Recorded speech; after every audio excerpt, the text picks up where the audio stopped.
Pemerintah Kota Prabu Muli menghimbau agar Ketua RT maupun RW harus tetap netral pada pilkada mendatang.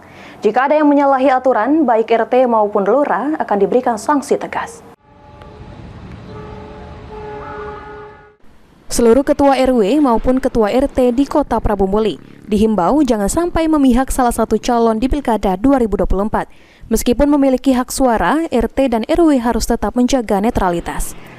Sehingga pada pelaksanaan pilkada nantinya tidak akan mengganggu tugas dan fungsi RT RW, apalagi sampai mempengaruhi warga untuk mendukung salah satu calon di pilkada. Pemerintah Kota Prabu Muli berharap agar Ketua RT dan RW membantu menciptakan kondisi yang kondusif, mensukseskan dan mendukung kelancaran pelaksanaan pilkada 2024 mendatang. Menurut Asisten 2 Pemerintah Kota Prabu Muli, Muhammad Ali mengatakan, Ketua RT dan RW merupakan ujung tombak pemerintah yang bersentuhan langsung dengan masyarakatnya.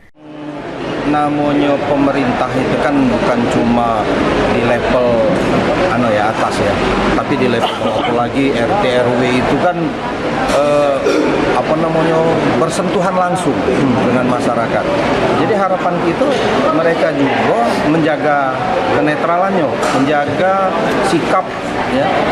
Walaupun tadi sudah kami sampaikan, walaupun nanti pada saatnya ada keluarga RT, tetangga RT, itu tetap netral mereka.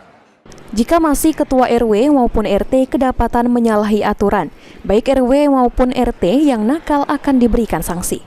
Anggi Perkasa, PAL TV.